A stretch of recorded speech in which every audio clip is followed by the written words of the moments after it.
Hi, welcome to SBR Videos. I'm Peter Loshak. We are previewing the Big Ten in college football right now. It's mid-July, so we've still got a ways to go before the beginning of the season. We're talking with Joe Duffy from OffshoreInsiders.com. We're going to take a look at the Big Ten West right now. Joe Duffy, are you optimistic about having a profitable season at your site this year in football at OffshoreInsiders.com? There is no question the sport I'm going to improve the most in is college football for at least three major reasons. I was able to acquire both via trade and some cash, getting some great systems that I had not previously been aware of. Also last year, admittedly, I probably made a mistake at downplaying the importance of style points with the new playoff system. I thought that was going to be less motivating. And the truth is, all the years I've been in the business, you multiply it by four for the four with college and pro, counted separately, and all this. I probably had as many bad beats in college football last year as I did in any sport. So this is going to be a humongous year for us in college football this year. Sounds great, Joe. Well, the Big Ten West, there's no Ohio State, so a lot more wide open in general. Even the fourth choice Iowa has almost as good a chance to win the Big Ten West as Michigan State has to beat Ohio State in the Big Ten East. I guess let's just start with an open-ended question. What's your biggest check mark from the Big Ten West of a team that you think might have particular betting value one way or the other? Really at the bottom of the conference, Purdue with 16 starters back, they had a bunch of guys that got the quote-unquote baptism by fire. So I don't think they're going to be as horrible as they were last year. I think they'll be fairly dangerous as an underdog. Nebraska, Nebraska will be much more wide open, I think, with Mike Riley taking over for Bo Pelini. And the odds makers, I don't think, are going to make a big statement early. So I do think Nebraska will be a good a good over team early. All right, now let's move over to Illinois. This team is very interesting to me. I'm thinking maybe you want to fade this team, even though expectations are pretty low. There's just a lot of sort of negative signs surrounding the team, both on and off the field. We know there have been all the negative headlines. Seems like the team might just be unraveling a little bit and be an unhealthy team mentally until Tim Beckman leaves. And then on the field, they also have depth issues on the offensive line. The quarterback hunt could have health issues. It just seems like in general there's a lot of negative signs for Illinois. They're probably going to be near crap this year, and I'm thinking ATS losses overall. Do you agree with that, Joe Duffy? Not necessarily. I think you want to look very closely at the injury report. There is no question the team is much better when Wes Lunt is healthy. He's easily their best quarterback. They completed 64% of his passes, 14 touchdowns last year, only 3 interceptions.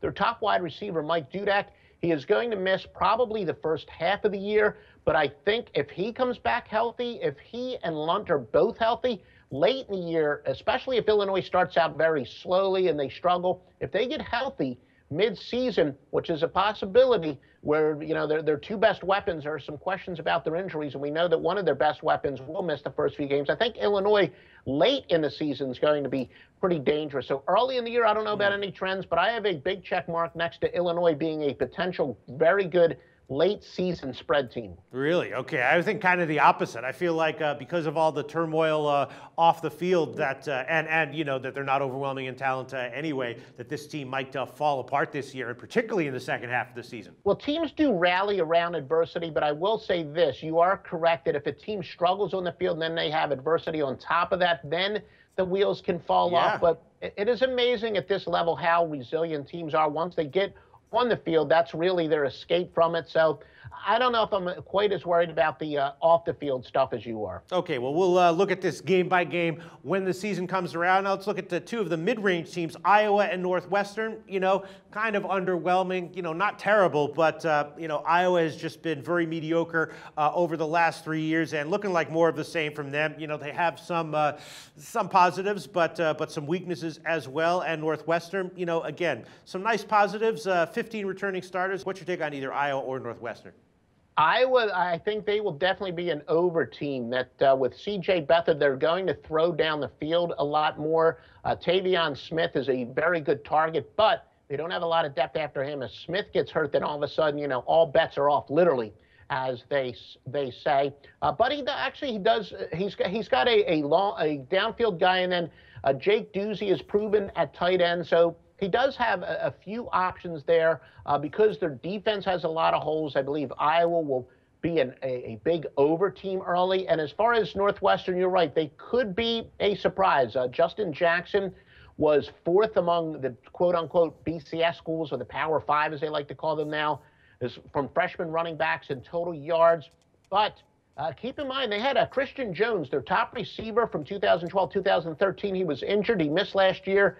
He is supposed to be back. Now, we're keeping a close eye on him. He had a little bit of a setback.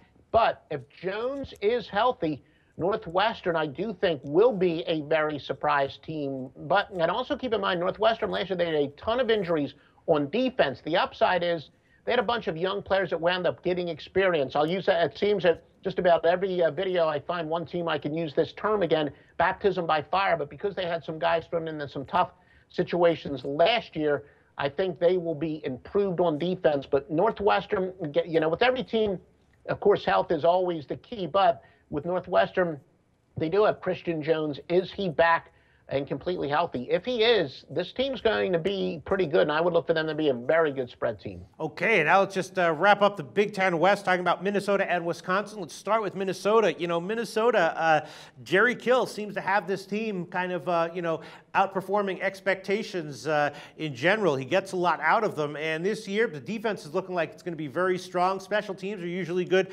with Kill's teams, and the offense, some questions, but they could improve significantly this year. And if they do, I'm thinking Minnesota, maybe they won't win significantly more games than people are expecting, but I'm thinking maybe it might be a great bet against the spread and do better in their individual games than people are expecting. What do you think, Joe? Well, it's ironic because those of people who are clients of mine, they may see my outsource picks, which basically means if I didn't have a big opinion either way, or maybe I was leaning one way and I have one of my few respected sources tell me they like a play, I go with it. And Minnesota was a definite favorite team the last couple of years from one of my outsourced guys. I haven't really asked his opinion as far as what he thinks of them this year, but I don't know if Minnesota can be quite as resilient as they were the last couple of years. They are minus, they only have 4 starters back on offense. They're minus their top 2 playmakers.